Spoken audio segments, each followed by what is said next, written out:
Welcome to our channel. Social మీడియాలో టెండూల్కర్ గారి కూతురికి వివాహం అయినట్టుగా వివాహానికి సంబంధించినటువంటి కొన్ని ట్వీట్స్ అయితే వైరల్ గా మారుతున్నాయి. ప్రస్తుతం అదే అంశంపై మనతో మాట్లాడడానికి సినీ అనలిస్ట్ శ్రవణ్ గారు ఉన్నారు. సార్తో మాట్లాడదాం.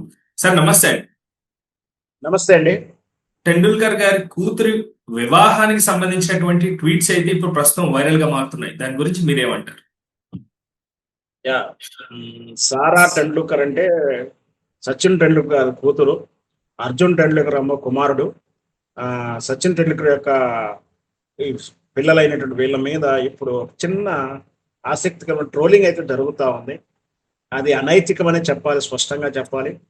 ఏమిటి అంటే అర్జున్ టెండూల్కర్ యొక్క వివాహాన్ని సారా వయసులో సారా టెండూల్కర్ పెద్ద, అంటే అక్క తమ్ముడు, అక్కకు పెళ్లి కాకుండానే తమ్ముడికి పెళ్లి ఎందుకు అవుతుంది అంటూ కూడా ట్రోల్ చేస్తూ ఆమెని మానసికంగా చిన్నపాటి వేధింపులకు గురి చేస్తున్నారు.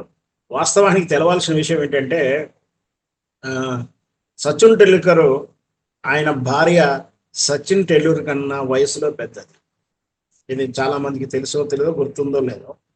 అంటే అక్కడ ఆడ వయసుకు సంబంధం లేకుండా వాళ్ళ మధ్య ఉన్న ప్రేమానురాగాల మధ్య పెళ్లి చేసుకున్న ఆదర్శ దంపతులు వాళ్ళు. అంటే వయసులో పెద్ద అంటే ఒక 20-30 ఏళ్ళ వయసు పెద్ద వ్యత్యాసం కాదట. నాకు తెలిసి, నాకు గుర్తున్నంత వరకు 2-3 ఇయర్స్ డిఫరెన్స్, అంతకన్నా ఎక్కువ లేదు. సో వాళ్ళ మధ్య ఉన్నటువంటి అనురాగం, వైవాహిక దాంపత్యంలో వాళ్ళ వయసు ఎప్పుడు కూడా ప్రాబ్లం కాలేదు. సో ఇక్కడ వయసులో పెద్దవాళ్ళని చేసుకోవాలా వద్దా అనేది చర్చ ఆ రోజుల్లో కూడా జరిగిన, అది ఎలాంటి విషయాలకైనా ఈ మారుతున్న సమాజంలో అది పెద్ద సమస్యగా కనిపించలేదు. ఆనాడు ఈ సోషల్ మీడియా కూడా ఇంతగా లేదు కాబట్టి అది పెద్ద చర్చ జరగలేదు, భారీ ఎత్తున జరగలేదు. కానీ అట్లాంటి తల్లిదండ్రులకు సంతానం విషయంలో మళ్ళీ అదే వయసు విషయం అనేది ముందుకు రావడం, తెర మీదకి రావడం. ఇక్కడ అక్కకు పెళ్ళైనంత మాత్రం పెళ్లి కాకుండా తమ్ముడికి చేయకూడదన్న రూల్ లేదు. సహజంగా మన దేశ సంస్కృతిలో కానీ హిందూ సంస్కృతిలో ఏంటంటే, పెళ్లిడికి దగ్గరగా ఉన్నటువంటి అమ్మాయి ఉంటే ఫస్ట్ ఆమె పెళ్లి చేసేసిన తర్వాతనే కుమారుడు పెళ్లి చేస్తారనేది ఒక సాంప్రదాయం. వాస్తవానికి ఏంటి అంటే అక్కడ 2 రకాలైన కారణాలు చెప్తూ ఉంటారు. ముందు అసలు సహజంగా ఏంటంటే, అమ్మాయి పెళ్ళైన తర్వాత అబ్బాయి పెళ్లి చేస్తే అబ్బాయికి మనం ఎంతైనా కట్నం డిమాండ్ చేయొచ్చు. అదే అమ్మాయి విషయంలో అయితే మనం అంత ముందే చేస్తే బాగోదు, అబ్బాయికి అంత కట్నం తీసుకున్నది అమ్మాయికి అంతకన్నా ఎక్కువ ఇవ్వాలని అడుగుతారేమోనని సమాజంలో ఉన్నటువంటి ఒక ఆలోచన తప్పించి అది నిజం కాదు. కాకపోతే ఏంటంటే, అమ్మాయి పెళ్లి చేస్తే ఒక బాధ్యత వెళ్తుంది. ఉన్న డబ్బులతో చేసేస్తే ఆ తర్వాత కుమారుడి పెళ్లికి ఏదో సర్దుబాటు చేసుకోవచ్చు. కుమారుడి పెళ్లికి డబ్బులు లేకున్నా ఆ కుమారుడే కదా, ఎంతో అంత తక్కువలైనా చేయొచ్చు అనేది ఉండొచ్చు బహుశా ఈ పెద్దలు పెట్టి ఈ ఆచారం వెనక కారణాలు. సో సహజంగా మనం ఏం ఆలోచిస్తామంటే, ఇంట్లో ఆ అమ్మాయి ఆడపిల్ల అంటే అంటే అబ్బాయి కన్నా అమ్మాయి పెద్దదైనా చిన్నదైనా పర్వాలేదు, కానీ పెళ్లికి దగ్గరగా ఉన్నప్పుడు మొదట అమ్మాయి పెళ్లి చేసిన తర్వాతనే అబ్బాయి పెళ్లి చేయడం అనేది ఒక సాంప్రదాయం. అంతేగాని ఇట్లా పెద్దవాళ్ళకే చేయాలి, వయసులో పెద్దగుంటే చేయాలి, చిన్నగుంటే చేయకూడదు అనే రూల్ ఏం లేదు. ఎవరి వ్యక్తిత్వాలు, ఎవరి కుటుంబాచారాలు, ఎవరి అభిప్రాయాలు, ఏ కుటుంబ అభిప్రాయాలు వాళ్ళకు ఉంటాయి. కాబట్టి ఇదంతా కూడా సోషల్ మీడియా జరిగే అనవసరమైన ట్రోలింగ్ అనే చెప్పబడుతుంది. అయితే చాలా సందర్భాల్లో టెండూల్కర్ గారికి సంబంధించినటువంటి ట్రోలింగ్స్ చేస్తూనే ఉన్నారు. ఆయన కొడుకు మ్యాచ్ చూడడానికి ఇట్లా వచ్చాడు, ఈయన డెవలప్ అయినంతగా ఆయన కొడుకు డెవలప్ అవ్వలేదంటూ కూడా చాలా అంశాలు వచ్చాయి. అయితే ప్రస్తుతం ఇది కంప్లీట్ గా పర్సనల్ గా, కొంచెం ఎమోషనల్ గా కూడా టార్గెట్ చేసినట్టుగా అనిపిస్తుంది. అంటే మీరు ఏమంటారు? ఖచ్చితంగా అది ఒక స్త్రీకి ఒక ఎమోషనల్ ఎక్కువగా ఉంటుంది. ట్రోలింగ్ జరిగినప్పుడు ఇతరులు విమర్శించినప్పుడు ఖచ్చితంగా మనోవేదనకు గురవుతుంటారు. అందున ఒక స్త్రీకి వయసు విషయంలో కానీ, అందం విషయంలో కానీ, ఇట్లాంటి వ్యక్తిగత విషయాల్లో జోక్యం చేసుకుని ట్రోలింగ్ చేస్తుంటే కొంచెం బాధే ఉంటుంది. ఖచ్చితంగా విమర్శల్ని చూసి చూడనట్టు, వినట్టు వదిలేస్తే వీళ్ళకి మానసిక ధైర్యాన్ని ఇస్తుంది. ఎందుకంటే అక్కడ సందర్భాన్ని బట్టి ఎక్కడ అకేషన్ వచ్చిందో, ఎవరు పెళ్లి చేయాలో ఎవరు పెళ్లి చేయకూడదు కుటుంబ వ్యవహారం. అంత అభిమానులంత మాత్రం దాని గురించి చర్చించాల్సిన అవసరం లేదు. సహజంగా సెలబ్రిటీస్ అంటే సినిమా స్టార్లు కానీ, ఇట్లా స్పోర్ట్స్ స్టార్స్ కానీ, పొలిటికల్ లీడర్స్ కానీ, వాళ్ళ వ్యక్తిగత వ్యవహారాలని ప్రజలు, అభిమానులు చర్చించుకోవడం తప్పు లేదు. కానీ అదే బలంగా వాళ్ళకి ఇష్టం వచ్చినట్టే తమ స్టార్స్ ఉండాలి, తమ అభిప్రాయాలను ఏకీభవించాలి అంటూ వీళ్ళ ఫ్యాన్స్ ని అభిప్రాయాలను వాళ్ళ మీద రుద్దే ప్రయత్నం చేయడం మాత్రం మంచి పద్ధతి కాదు. సో ఏం జరిగినా కూడా ఇది సోషల్ మీడియా విశృంఖలంగా పెరిగిన తర్వాత జరుగుతున్నటువంటి విష పరిణామాలు కానీ మనం చూడాలి.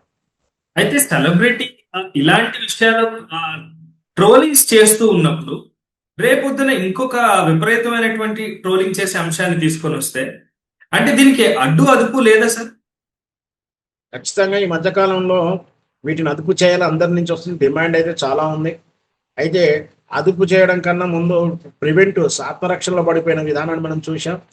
నటుడు చిరంజీవి గారు అయితేనేమి, నాగార్జున కూడా ఆ ప్రయత్నం చేశారు, అమితాబ్ బచ్చన్ గారు కూడా ఆ ప్రయత్నం చేశారు. అంటే ఇక్కడ ఏంటి, తమ వ్యక్తిగత జీవితంలోకి ఇష్టం వచ్చిన వాక్యాలు కానీ, తమ ఫోటోలు కానీ వినియోగించుకొని ఇష్టం వచ్చిన రాతలు కానీ, విమర్శలు కానీ, మనోభావాలు దెబ్బతీసేలా ప్రవర్తన చేయకుండా అంటూ డిఫెన్స్లోకి తీసుకొచ్చుకున్నారు.